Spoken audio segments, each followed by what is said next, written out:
concepts. Anyone have any doubt in the marketing concept, whatever we discussed in the last class? Anyone have any doubt in that? In any of the concept? After that, after elaborating that, then we'll start with the new topic. That's why I'm asking again and again. Anyone have any doubt? Okay, let's start with the class then. So today we are going to understand that what is the difference between marketing and selling. This is one of the important question and it is raised multiple times from the university. So it is one of the important question. इसको लिख लीजिए important. ठीक है? So what is the difference between selling and marketing? ये देखते हैं आज हम लोग. Concepts हम लोगों ने कर लिया. So selling and marketing आपका जो difference है सबसे पहला selling में है कि in the selling concept or in the selling they are not basically giving preference to the consumers but they are giving preference to the seller's need. तो सबसे पहला इसका basic जो होगा, what is the basic of that difference? Basic क्या होगा? सबसे पहला basic लिखिए need के ऊपर. तो यहाँ पर need selling concept में किसके ऊपर है? Seller का need हम determine करते हैं और marketing concept में किसके need को determine करते हैं? Customer के need. Clear? तो यहाँ seller आएगा और यहाँ customer आएगा. So first basic is need. Here we are basically start this in this selling concept we are basically giving the preference to the seller need और seller का need क्या होता है? Profit earn करना. And in this marketing concept it is a start with analyzing the customer need. तो हम यहाँ पर किस पे focus करेंगे? Customer के ऊपर. Clear? Next point is second one is selling में लिखिए कन्वर्ट. नेक्स्ट बेसिक लिखिए कन्वर्ट. मैं ना शॉर्टकट में करवा रही हूँ इसलिए मैं ये वर्ड लिखवा रही हूँ कन्वर्ट. सेलिंग में आपके एग्जिस्टिंग प्रोडक्ट को मनी में कन्वर्ट किया जाता है. कौन से प्रोडक्ट को? एग्जिस्टिंग प्रोडक्ट, यानी जो प्रोडक्ट मार्केट में मिल रहा है, जो मार्केट में अवेलेबल है, उस प्रोडक्ट को हम चेंज करते हैं. किस चीज में कन्वर्ट करते हैं? मनी में. लेकिन इन the situation of the marketing we convert consumer needs into the product. यहाँ पर existing product को हम money में convert कर लेते हैं और marketing में हम customer need को product में convert कर लेते हैं. ठीक है? आई बात समझ में? Conversion clear हुआ कि यहाँ पर हम किसके ऊपर फोकस कर रहे हैं? सिर्फ money के ऊपर, selling के ऊपर, लेकिन उसमें हम प्रोडक्ट बनाने के ऊपर भी फोकस करें according to customer need. So the second point, the second difference between the marketing and selling is according to the conversion और how we can convert it. ठीक है? तो कन्वर्जन के बेसिस पे कन्वर्जन. ठीक है? Clear? Now the third one, third difference क्या है? ऑनलाइन क्लास सबको क्लियर है बेटा? Online class? No ma'am, repeat ma'am. कौन सा पॉइंट नहीं समझ आया? पहला तो लिखिए बेसिक जो है, बेसिक आपका क्या होगा? कन्वर्जन. कन्वर्जन का मतलब क्या होगा कि हम जो है सेलिंग कॉन्सेप्ट में जो मार्केट में एग्जिस्टिंग प्रोडक्ट है, यानी एग्जिस्टिंग प्रोडक्ट को कन्वर्ट करते हैं किसमें? मनी में. We are converting existing product into the money in selling concept. But in the situation of the marketing concept the product, यहाँ पर द कस्टमर नीड्स, कस्टमर की नीड को हम कन्वर्ट करें किसमें? प्रोडक्ट में. किसमें कन्वर्ट करें हैं? प्रोडक्ट में. अब आ गई बात समझ में? क्लियर है? ओके. नीड, किसका नीड होता है प्रोडक्ट को सेल करना? सेलर का. और इन the situation of the marketing customer need को हम एनालाइज करेंगे. क्लियर हो गया? तो दो डिफरेंस समझ में आया. थर्ड डिफरेंस लिखिए. थर्ड डिफरेंस लिखिए. In the selling concept, the cost determines the price. यहाँ cost के basis पे, basis में लिख लीजिएगा cost, यानी किस basis पे difference कर रहे हैं, difference लिख रहे हैं, cost लिख लीजिएगा उसमें. ठीक है? तो cost जो है, cost determine the price in the selling concept. cost का मतलब समझते हो क्या होता है? किसी प्रोडक्ट को बनाने में जो पैसा लगा, जैसे इस मार्कर को बनाने में जितना पैसा लगा वो इसका क्या होगा? कॉस्ट होगा, है ना? तो इसका प्राइस जो है इसके कॉस्ट के हिसाब से डिटरमाइन होगा सेलिंग कॉन्सेप्ट में. और मार्केट में मार्कर मतलब बेसिकली मार्केट डिटरमाइन करेगा प्राइस. और मार्केट डिटरमाइन करने का मतलब है demand and supply, basically price को फिक्स करेगा या कॉस्ट को बताएगा. कॉन्सेप्ट क्लियर हुआ? यहां तक समझ में आया? कि इन द सेलिंग कॉन्सेप्ट में क्या होगा, जो प्राइस है, कॉस्ट है, वो डिटरमाइन, जो प्राइस है वो कॉस्ट के ऊपर डिटरमाइन होगा, जितना पैसा लगा बनाने में प्रोडक्ट को, सेलिंग कॉन्सेप्ट में। और मार्केटिंग कॉन्सेप्ट में जो प्राइस होगा वो मार्केट डिटरमाइन करेगा। कौन डिटरमाइन करेगा? मार्केट डिटरमाइन करेगा, यानी डिमांड एंड सप्लाई सिनेरियो से प्राइस सेट होगा in the concept of marketing. Clear हो रहा है? Online class and offline class everyone? Yes, ma'am. चलिए यस मैम। नेक्स्ट वन लिखिए, सेलिंग में लिखिए, क्या बोल रहे हो? मार्केटिंग में लिखिए determine by the market according to demand and supply. Product को सिर्फ सेल करना होता है। क्या करना होता है? प्रोडक्ट को सेल करो, कैसे भी प्रोडक्ट को सेल करो। लेकिन मार्केटिंग सेलिंग जैसा नहीं है। सेलिंग से मार्केटिंग बहुत ज्यादा क्या है, ब्रॉड है ना। मार्केटिंग में जहां पर हम कस्टमर की नीड पर फोकस करते हैं, वहीं सेलिंग में हम सेलर की नीड पर फोकस करते हैं कि प्रोडक्ट को सेल करो, पैसा कमाओ बस। लेकिन वहां कस्टमर की नीड को फोकस करते हैं। सेलिंग कॉन्सेप्ट में अगर हम कन्वर्जन की बात करें, तो जो हमारे पास प्रोडक्ट अवेलेबल है, जैसे मान लो कि एक शॉप है, उसमें बहुत सारे बॉटल्स अवेलेबल हैं, तो इस बॉटल को सेल करने का प्रोसेस करेंगे। एग्जिस्टिंग प्रोडक्ट जो मार्केट में है उनको सेल करना, ठीक है, स्टॉक क्लियर करना, ये है सेलिंग कॉन्सेप्ट। लेकिन मार्केटिंग में जो प्रोडक्ट को हमें बनाना है कस्टमर के नीड के हिसाब से, यानी कि कस्टमर की नीड को हम प्रोडक्ट में कन्वर्ट करके नया प्रोडक्ट मार्केट में लेकर आएंगे, दैट इज मार्केटिंग। क्लियर हो गई बात? अब समझ में आया? थर्ड पॉइंट जो था वो मैंने बताया था कॉस्ट। कॉस्ट का मतलब है कि सेलिंग कॉन्सेप्ट में किसी प्रोडक्ट का प्राइस को सेट करने के लिए हमें देखना पड़ेगा कि इसको प्रोड्यूस करने में कितना पैसा लगा। लेकिन मार्केटिंग कॉन्सेप्ट में जो पैसा है वो डिटरमाइन होगा, यानी कि मनी और प्राइस जो डिटरमाइन होगा, that is according to the market forces, that is demand and supply. Clear हुआ? अब समझ में आया? नेक्स्ट वन, फोर्थ पॉइंट लिखिए, फोकस। फोकस, सेलिंग का फोकस किस पे है? फोकस, सेलिंग का फोकस कस्टमर पे है, प्रॉफिट पर है। सेलिंग का जो फोकस है, इसमें लिखिए focus to produce more and more product and sell that product. मतलब जितना ज्यादा से ज्यादा प्रोडक्शन में कैसे चल रहा था, सेलिंग में वही है कि बस प्रोडक्शन हो रहा है, बस प्रोडक्ट को सेल करते जाओ। तो focus is on more and more product, production of more and more product and sale those product. Focus to produce more and more products and sale those product, ये focus है selling का। और marketing का क्या है? Marketing का क्या है कि basically they are focuses on brand recognition, customer satisfaction, है ना। लोग आपके ब्रांड को जाने, आपका ब्रांड का नाम हो, ठीक है। तो इसमें लिखिए focuses on brand recognition, focuses on brand recognition. Recognition का मतलब था ब्रांड पहचाना। जैसे मैं नाम ले रही हूँ, वर्लपूल, वर्लपूल फ्रिज सुना है, बजाज, बजाज इलेक्ट्रॉनिक्स आइटम्स। तो ये एक तरीके का ब्रांड रिकॉग्निशन है। जैसे ही ब्रांड का नाम सुनते हैं वैसे ही दिमाग में हमें उनके प्रोडक्ट्स याद आते हैं, है ना। तो मार्केटिंग का मतलब यही है कि पोजीशन बनाना ब्रांड का दिमाग में, किसके? कस्टमर के, ताकि कस्टमर ज्यादा से ज्यादा प्रोडक्ट को परचेज करे। वो तो पहले ही पता है कि मार्केटिंग पूरा कस्टमर ओरिएंटेड है, जो करेंगे वो कस्टमर के लिए ही करेंगे, है ना। तो यहाँ पर फोकस किस चीज पे है? लिखिए brand recognition and brand image पर। किस चीज पे फोकस है? Brand recognition and brand image पे, ठीक है। अब स्ट्रैटेजी, वो मैंने तुम लोगों को स्ट्रैटेजी बताया था, याद होगा, पुल एंड पुश स्ट्रैटेजी। याद आया कुछ? पुल एंड पुश स्ट्रैटेजी याद है? देखो, पुल एंड पुश स्ट्रैटेजी, नाम से पता लग रहा है पुल का मतलब क्या होता है? खींचना। पुश का मतलब होता है धक्का देना। अब पुश स्ट्रैटेजी कौन होगा पहले लिख लो, फिर समझाती हूँ। सेलिंग में लिखिए selling is a push strategy. Basis में लिखिएगा स्ट्रैटेजी, और सेलिंग में लिखिएगा पुश स्ट्रैटेजी, मार्केटिंग में लिखिएगा पुल स्ट्रैटेजी। बेसिस यहां पर एक तरीके से यहाँ पे बेसिस भी लिखना। कॉस्ट लिखवा चुकी मैं, कॉस्ट हो चुका है, हाँ, फोकस हो चुका है। Next strategy. तो स्ट्रैटेजी में आपका क्या आएगा? आपका जो सेलिंग है that is push strategy and marketing is pull strategy. Marketing is pull strategy.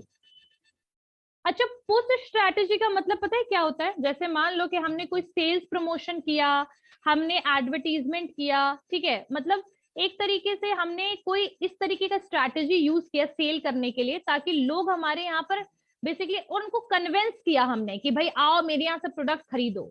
लेकिन जब फुल स्ट्रैटेजी क्या होता है कि जहां कस्टमर अपनी विलिंगनेस, अपनी मर्जी से आपके प्रोडक्ट को खरीदना चाहेंगे, आपको फोर्स करने की उनको जरूरत नहीं है, आप उनको डिस्काउंट दीजिए मत या ऑफर भी मत दीजिएगा, तो भी बहुत सारे कस्टमर आपके प्रोडक्ट को परचेज करेंगे। ये मार्केटिंग में होगा, जहां पर कस्टमर खुद ब खुद कहेगा कि मुझे प्रोडक्ट को खरीदना है। ठीक है, आपका कब ये होगा? जब आपका एक इमेज बन जाएगा, ब्रांड इमेज बन जाएगा। क्लियर हो गई बात? जैसे अभी बजाज वगैरह का ब्रांड इमेज बन चुका है, उन लोग एडवर्टीजमेंट कहाँ करते हैं? करने की जरूरत है उन्हें ज्यादा एडवर्टीजमेंट? नहीं। तो जैसे वो सबको एडवर्टीजमेंट करने की जरूरत है ही नहीं, उनका एक अलग ही ब्रांड इमेज है, और ऐसे सिचुएशन में आप खुद से अपनी मर्जी से उनके प्रोडक्ट को खरीदोगे। लेकिन पुश स्ट्रैटेजी, जहां पर आपको किस तरीके से पुश किया जाता है? आपको रिटेलर पुश करता है कि आप प्रोडक्ट खरीदो, ठीक है, आपको कंपनी पुश करती है आप प्रोडक्ट खरीदो, है ना? तो push strategy where the whole function is done by the seller और द कंपनी, ठीक है, to convince the customer to purchase the product. But in the pull strategy, the consumers are willing, मतलब उनके अंदर खुद willingness होगा कि वो प्रोडक्ट आकर के खरीदेंगे, मांग करके लेंगे, डिमांड करेंगे प्रोडक्ट का। क्लियर हुआ? तो सेलिंग हमेशा कौन सा स्ट्रैटेजी है, एंड वो कौन सा है? Marketing is pull strategy. Clear हो गई बात? ठीक है, नेक्स्ट लिखिए, नेक्स्ट लिखिए।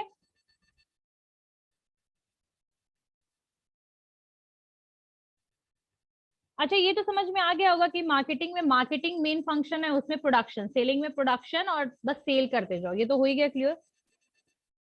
चलिए ठीक है। और तो आई थिंक कितना हुआ, कितने पॉइंट्स लिखवाए मैंने? 5 पॉइंट हुआ है। अच्छा, इंटरेस्ट के लिए, अच्छा पुल एंड पुश हो ही गया। नेक्स्ट लिखिए, हाँ लिखिए इंटरेस्ट, इंटरेस्ट, इंटरेस्ट। अच्छा, एक और चीज, इंटरेस्ट जो है ना, उससे पहले एक पॉइंट लिख लेना कि selling is narrow concept and marketing is wider concept. यानी अगर कॉन्सेप्ट की बेसिस पे देखें तो सेलिंग बस एक ट्रांजैक्शन को डिक्टेट करता है कि प्रोडक्ट खरीदा, प्रोडक्ट सेल किया, बस। लेकिन marketing is the wider concept because it consist multiple activities, है ना? तो सेलिंग जो है नैरो है और मार्केटिंग वाइडर है, ये लिख लिया ना। अब इंटरेस्ट को लिखो, राइट? इंटरेस्ट, सेलिंग जो है वो किस चीज के लिए होता है? Selling maintains the consumer interest. Selling क्या मेंटेन करता है? कंज्यूमर इंटरेस्ट को मेंटेन करता है। और क्यों करता है कंज्यूमर इंटरेस्ट को maintain? By the sales promotion technique. ठीक है, कंज्यूमर के इंटरेस्ट को बनाना कि वो प्रोडक्ट खरीदने के लिए इच्छा दिखाएं, मतलब इंटरेस्ट हो उनको थोड़ा बहुत, ठीक है, सेलिंग में। लेकिन जो मार्केटिंग है ना, वो कंज्यूमर के इंटरेस्ट को वो भी वो क्रिएट करता है। जो सेलिंग है वो कंज्यूमर के इंटरेस्ट को बेसिकली यूज करता है, ठीक है, और जो मार्केटिंग है वो ऑटोमेटिकली उनके इंटरेस्ट को क्रिएट करता है by the marketing activities. Clear हो गया? चलिए, सेलिंग में लिखिए, selling maintain the consumer interest, मतलब वो मेंटेन करके रखता है, ठीक है, that maintain the consumer interest, ताकि उनको बार बार डिस्काउंट ऑफर्स वगैरह से। और मार्केटिंग में लिखिए, marketing emphasize on creating the interest, marketing emphasize on creating the interest of the customer। यहां पर वो मेंटेन करता है इंटरेस्ट और यहां पर मार्केटिंग क्रिएट करता है इंटरेस्ट, ठीक है, that is maintaining the interest and that is creating the interest. Clear? समझ में आया? चलिए next point, next one,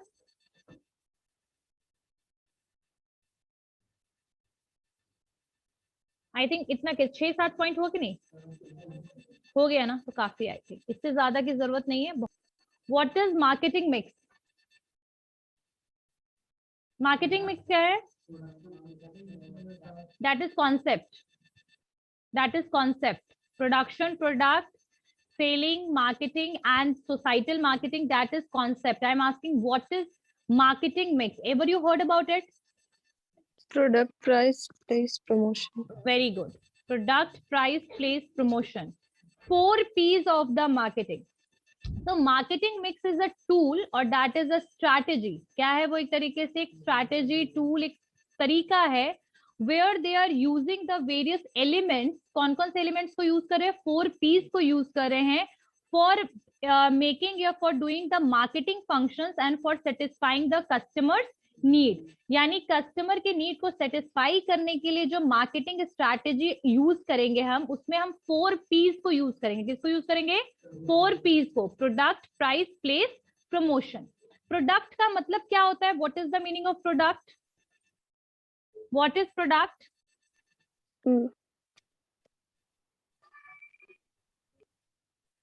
ma'am कुछ ऐसा जिससे कस्टमर के नीड को सेटिस्फाई किया जा सके. बिल्कुल सही बात है. यस, द प्रोडक्ट का मतलब क्या होता है? विच हैव सम यूटिलिटी, जिसको हम यूटिलाइज कर सकते हैं, जिसका कोई वैल्यू हो. जैसे इस बॉटल का वैल्यू अगर 50 रुपीज है, तो इस बॉटल का वैल्यू 50 रुपीज क्यों है? Because it has some use. इसका क्या है? यूज है. That is, it is use for store the water. Storage के लिए, पानी को स्टोर करने के लिए यूजफुल है. That's why this product have some value. लेकिन यही चीज मैंने आप लोग को उस दिन बताया था कि जैसे अगर इस पर्टिकुलर बॉटल का, अगर हमने कैप का सिर्फ वैल्यू पूछा कि कैप का क्या वैल्यू होगा, कोई वैल्यू है इस कैप का? No. Reason behind it is because it is not as such useful without bottle. Bottle के बिना इस कैप का कोई यूज ही नहीं है, तो दैट इज यूजलेस. तो ऐसे प्रोडक्ट का वैल्यू नहीं होता है. प्रोडक्ट वही होता है जिसका कोई यूटिलिटी हो और यूटिलाइजेशन के थ्रू क्या हो? सेटिस्फैक्शन मिले. ठीक है, क्लियर हो गई बात? समझ में आया? So product is the bundle of satisfaction, कह सकते हैं. That is a bundle of satisfaction which has some utility, जिसका कोई utilization है, तो that is product. ठीक है. प्रोडक्ट में हमें क्या क्या चीजें पढ़नी है? प्रोडक्ट में we have to study about what is the meaning of product. ठीक है. What are the functions of product. ठीक है. प्रोडक्ट लाइफ साइकिल क्या है? टोटल प्रोडक्ट कॉन्सेप्ट क्या है? Packaging, labelling and branding. All these topics comes under the product. Clear? Now the second point is that is price. Now the question is that this is the only element. यही एक ऐसा element है जिसके through profit को earn किया जाता है. Product बनाने में कॉस्ट जाएगा, इनिशियल स्टेज में इन्वेस्टमेंट आप ही करिएगा. यहाँ पर भी एक्सपेंस हो रहा है, प्रोडक्ट बनाने में भी. प्रमोशन कीजिएगा, वहां भी एक्सपेंस होगा. डिस्ट्रीब्यूशन यानी प्लेस में भी आपका क्या होगा? एक्सपेंस होगा. This is only P through which we are earning the profit. ठीक है. So now the question is कि what is the meaning of price. Price is the amount which is taken by the seller in lieu of product. यानी किसी भी product के बदले जब हम उसका कॉस्ट लेते हैं, उसका पैसा लेते हैं, that is price. That is the amount which is offered by the seller या that is prescribed by the seller. यानी कि सेलर वो प्राइस को सेट करेगा. ठीक है. कंपनी भी सेट करती है और कई बार सेलर भी सेट करते हैं प्राइस को. क्लियर हो गई बात? समझ में आया? नाउ प्राइस के लिए भी बहुत सारे, प्राइस में हमें क्या पढ़ना है? तो प्राइस में we have to study about the various factors which is affecting the price. यानी प्राइस को कौन कौन से फैक्टर्स हैं, कौन कौन से रीजन है जो प्राइस को इफेक्ट करते हैं. ठीक है.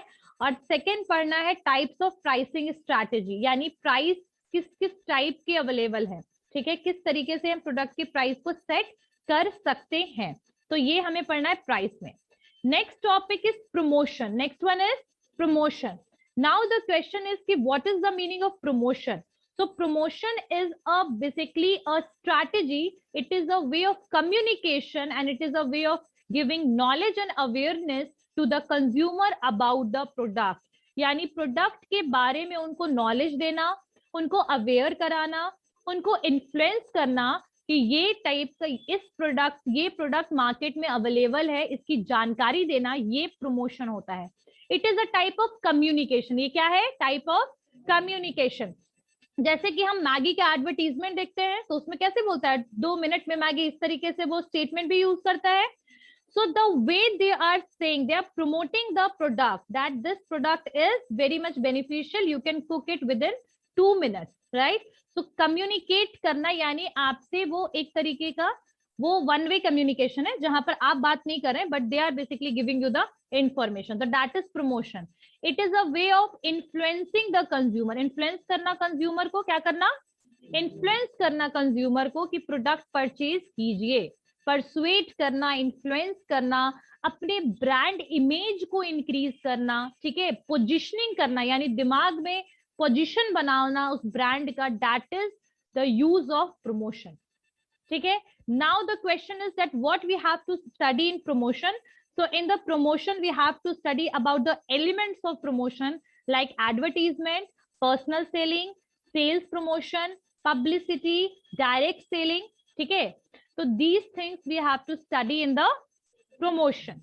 Now the next P is that is place. Next P क्या है? Place. Place में हमें क्या पढ़ना है? Different type of channels. यानी place will determine that how we are going to basically distribute the product in the market, यानी product को हम कैसे अवेलेबल करवाए किसे, कस्टमर को. I earlier told you about it कि if one factory is making so many clothes, for example, but if they are not distributing it, do you think that they are able to sell those products? No. Customer is not able to visit factory for purchasing everything. So where they are basically going? They are going to purchase the product from retailers. ठीक है, retailer के पास जाते हैं good को खरीदने के लिए, जाते हैं ना, फैक्ट्री तो नहीं चले जाते हैं. सुबह सुबह ब्रेड लेना होता तो फैक्ट्री नहीं जाते हैं ना, कहाँ जाते हैं? आसपास के दुकान में, शॉप में जाते हैं. So how does products are available in the store because of the distribution strategy, क्योंकि प्रोडक्ट को क्या किया जाता है? डिस्ट्रीब्यूट किया जाता है ना.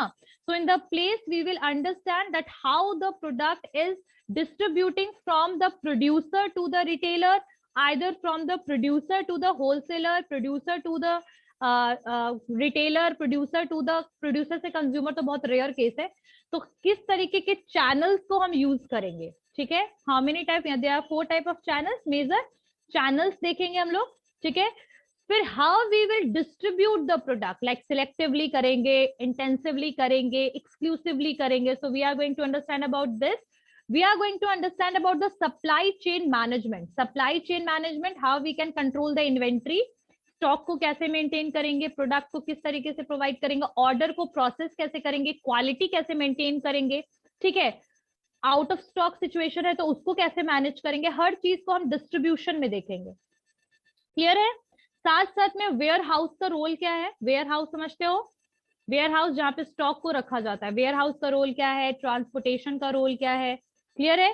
तो ये सारी चीजें we have to do in the, एक minute, we have to what we have to study in this. Clear. चलिए अब आगे हम लोग बढ़ते हैं. आई थिंक शॉर्टकट में आप लोग को 4 पीस का कॉन्सेप्ट समझ में आ गया होगा कि हमें क्या क्या पढ़ना है इसमें. क्लियर हो गया सबको? ओके. एट एनी कंपनी, कोई भी कंपनी जो है वो क्या प्रोडक्ट ज्यादातर सबके लिए बनाती है या कुछ टारगेट मार्केट के लिए? What do you think? Target market के लिए, ठीक है. तो एसटीपी मॉडल का मतलब होता है segmentation, targeting and positioning. once the product is, once we will analyze the consumer, then we'll start to sell the product to the target customer. किसको सेल करेंगे? टारगेट कस्टमर को. जैसे एग्जांपल के लिए मान लो कि फास्ट्रेक का वॉच है, ठीक है. अब जो वॉच होता है फास्ट्रेक का, पता है वो क्या होता है? वो सिर्फ यूथ के लिए ज्यादातर बनता है, हर एक कोई उसका कंज्यूमर नहीं हो सकता है ना. अच्छा, एग्जाम्पल के लिए there are multiple type of Horlicks, junior Horlicks, उसका टारगेट कस्टमर कौन होगा? बच्चे, ठीक है. क्लियर है ना. सो हर एक कोई हर एक प्रोडक्ट का कस्टमर नहीं होता है, इसीलिए उसको हम लोग क्या करते हैं? टारगेट करते हैं कि हमें सिर्फ इसी मार्केट में प्रोडक्ट सेल करेंगे, हम इसी कंज्यूमर के लिए प्रोडक्ट बनाएंगे. आ रही बात समझ में?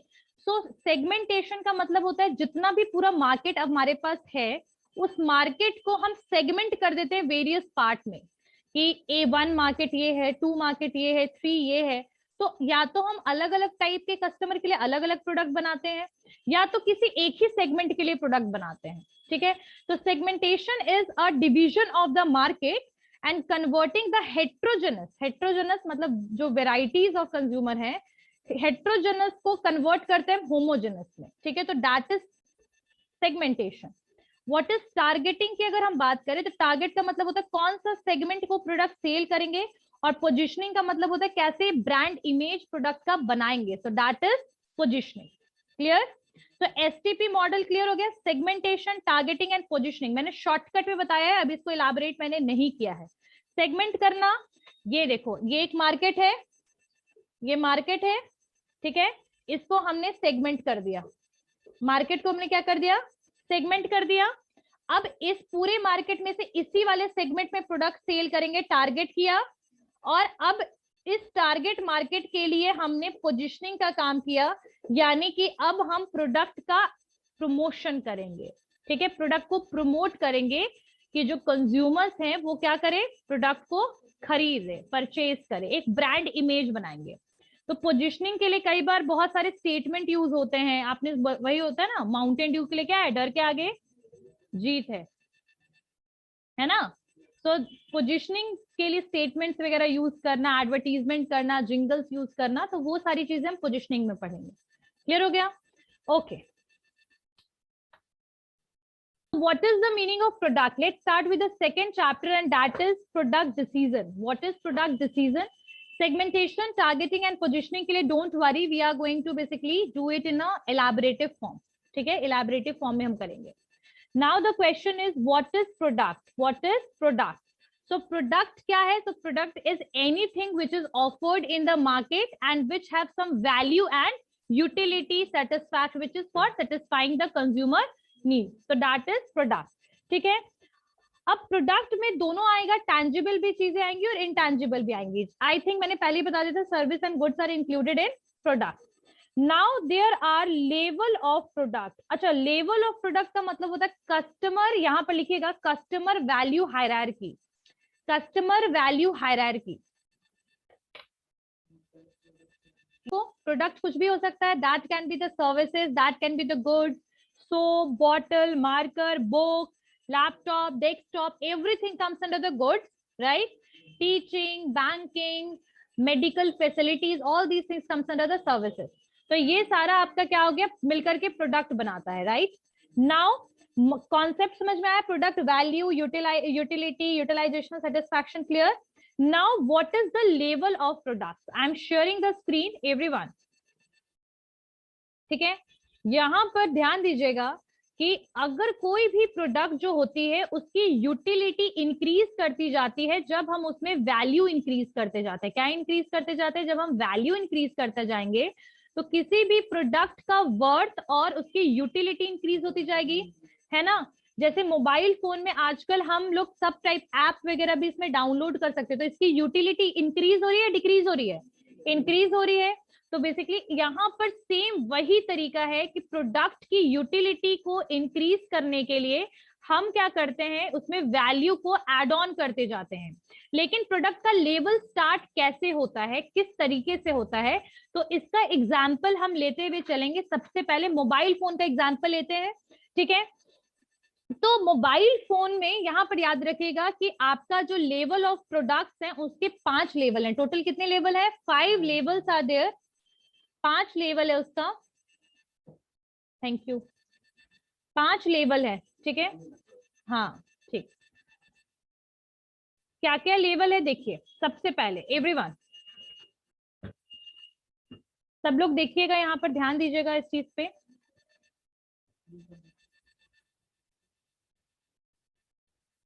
सबसे पहले यहाँ पर देखिए, सबसे पहले आपका आएगा कोर प्रोडक्ट। कौन सा प्रोडक्ट आएगा? कोर प्रोडक्ट, या इसको कहते हैं कोर बेनिफिट, ठीक है। अब कोर प्रोडक्ट का मतलब, हम एग्जांपल ले रहे थे मोबाइल फोन का, तो कोर प्रोडक्ट का मतलब है किसी मोबाइल फोन का सबसे पहला बेसिक फीचर क्या होगा, बेसिक बेनिफिट क्या होगा मोबाइल फोन का? कॉल लगना, कम्युनिकेशन, ठीक है। तो प्रोडक्ट का कोर पहले लेवल क्या था? कम्युनिकेशन, ठीक है। यानी बेसिक जो सबसे इंपॉर्टेंट, जिसका पूरा का पूरा इसको हम रिकॉग्नाइज, मोबाइल फोन को हम रिकॉग्नाइज ही करते हैं फॉर कॉलिंग पर्पस, है ना। ये बात अलग है कि अब इसमें मल्टीपल फैसिलिटीज अवेलेबल है, but in the starting phase याद है पहले मोबाइल फोन आता था कैसा था? सिर्फ कॉलिंग एंड रिसीविंग के लिए था। अब जब कोर प्रोडक्ट जो है या कोर जो बेनिफिट है, अब इसमें एक और लेवल हमने इंक्रीज कर दिया, और ये लेवल क्या हुआ कि बेसिकली यहाँ इसको कहेंगे बेसिक प्रोडक्ट। अब इसको क्या कहेंगे? बेसिक प्रोडक्ट, ठीक है। तो बेसिक प्रोडक्ट और कोर बेनिफिट मिलकर के होता है, एक तरीके से बोला जाए तो that is the total product. For some time we can say that कि कोर बेनिफिट कम्युनिकेशन है, बेसिक प्रोडक्ट जो है दैट इज, इसमें क्या क्या चीजें डिटरमाइन होंगी, तो यहाँ पर बेसिक प्रोडक्ट में हम देखेंगे कि प्रोडक्ट का फीचर, फीचर किस सेंस में, जैसे कि प्रोडक्ट का लुक कैसा है, ठीक है, उसके अलावा प्रोडक्ट की क्वालिटी कैसी है, प्रोडक्ट की क्वालिटी पे हम ध्यान देंगे, प्रोडक्ट का ब्रांड नेम क्या है, तो ये सारी चीजें आपके आएंगी बेसिक प्रोडक्ट में। क्लियर है? कोर बेनिफिट देखा, उसके बाद जो नेक्स्ट आपका लेवल आया है, यहाँ पर हम देखेंगे इसका लुक कैसा है प्रोडक्ट का, क्वालिटी कैसी है प्रोडक्ट की, साथ साथ में प्रोडक्ट जो है ये बोल सकते हैं, क्या बताया था मैंने यहाँ पर, एक तो बताया था मैंने look, quality, brand, brand name, यहाँ पर होगा ब्रांड, वही नेम या ब्रांड रिकॉग्निशन, क्या नाम है आपके फोन का, वो देखेंगे।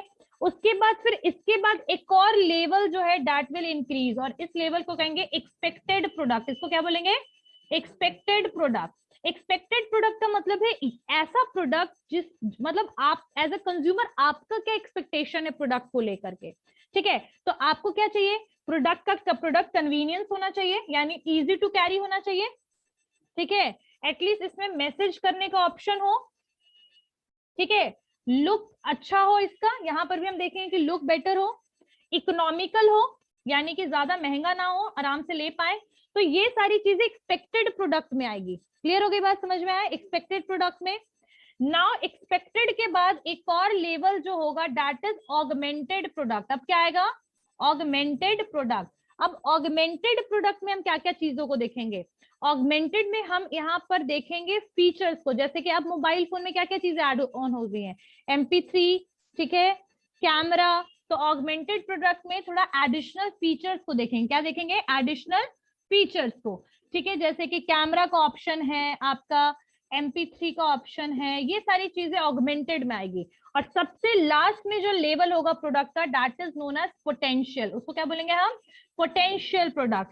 पोटेंशियल प्रोडक्ट में हम क्या क्या चीजों का ध्यान रखेंगे? ध्यान से सुनिएगा कि in the potential product now we are basically thinking about the maximum utility of product, यानी कि यहाँ पर सबसे ज्यादा प्रॉपरली प्रोडक्ट यूटिलाइज हो। यहाँ पर अब फोन का सिचुएशन क्या है कि that phone is highly dependent on internet. किस पे डिपेंडेंट है? इंटरनेट पे डिपेंडेंट है ना। हर एक ऐप को चलाने के लिए, कोई भी आपकी ऐप हो, प्रॉपरली उसका ऑपरेशन हो, उसको अपडेट करना हो, हर एक चीज के लिए हम किस चीज पे डिपेंडेंट है? On internet. तो अब यहाँ पर मैक्सिमम यूटिलिटी पे फोन है, यहाँ पर हम देखेंगे एडिशनल सुविधाएं जो है यानी फीचर्स है, इंटरनेट को देखेंगे, और साथ साथ में हम प्रोडक्ट के साथ एडिशनल आपका बेनिफिट्स भी देखेंगे। एडिशनल बेनिफिट जैसे प्रोडक्ट के साथ आजकल वारंटीज मिल रहा है, गारंटी मिल रहा है, होम डिलीवरी सिस्टम है ना, EMI सिस्टम है, इंटरनेट पे बेस्ड है। तो अब ये प्रोडक्ट किस लेवल पे पहुंच गया? पोटेंशियल लेवल पे, जहां मैक्सिमम सेटिस्फैक्शन प्रोडक्ट हमें दे रहा है। क्लियर हो गया? तो 5 लेवल में सबसे पहला जो लेवल है दैट इज कोर बेनिफिट। कौन सा होगा? कोर बेनिफिट है।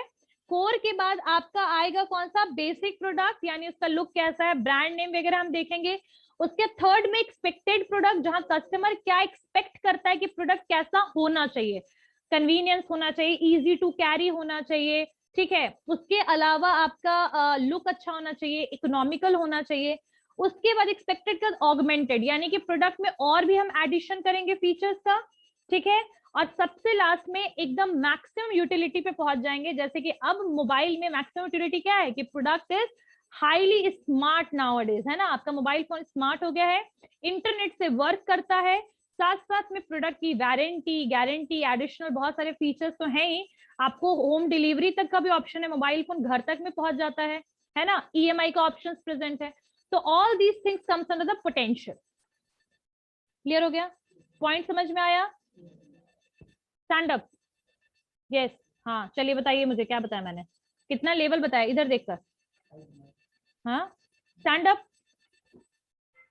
एक्सपेक्टेड प्रोडक्ट में समझ में आया था ना कि लुक गुड होना चाहिए, लाइट वेट होना चाहिए, इजी टू कैरी होना चाहिए, बैटरी ड्यूरेबल होना चाहिए, क्वालिटी अच्छी होनी चाहिए, कन्वीनियंस होना चाहिए, उसके बाद इकोनॉमिकल होना चाहिए, ठीक है, कलर डिस्प्ले अच्छा होना चाहिए, है ना, ये सारी चीज एक्सपेक्टेड में आएगी, एक्सपेक्टेड में आएगी। उसके बाद जो सेकंड वन था that is basic product. Basic product में क्या आएगा? क्वालिटी, क्वालिटी को बेटर करेगा, कंपनी क्वालिटी को क्या करेगा? बेटर करेगा, ठीक है।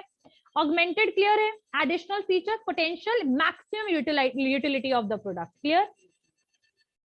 बताओ क्या बताया मैंने?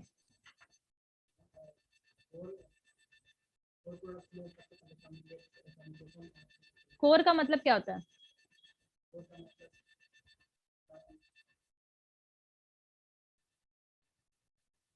एक्सट्रीम बेसिक, जिसका लेने का रीजन ही क्या है। अगर मान लो वॉशिंग मशीन लेंगे और वो कपड़े को नहीं धोएगा, we are basically purchasing washing machine for washing, for laundry, and if it will not do that, do we going to give preference for their additional features? उसके additional features को हम देखेंगे, ध्यान देंगे उस पर?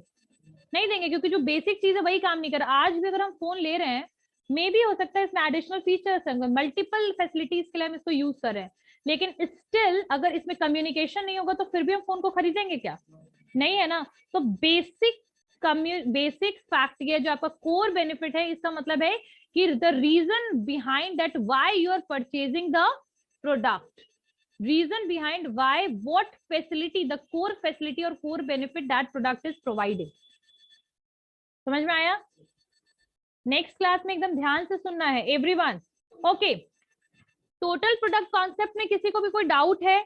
लेवल्स ऑफ प्रोडक्ट में किस तरीके से यूटिलिटी इंक्रीज होता जाता है जब हम उसमें एडिशनल फीचर्स डालते जाते हैं। फीचर्स का मतलब सिर्फ फीचर्स नहीं है कि वो यूटिलाइज कैसे होगा, उसके लुक्स पे भी हम ध्यान देते हैं, खासकर गुड्स के लुक पे भी हम ध्यान देंगे, क्वालिटी पे भी देखेंगे, ड्यूरेबिलिटी भी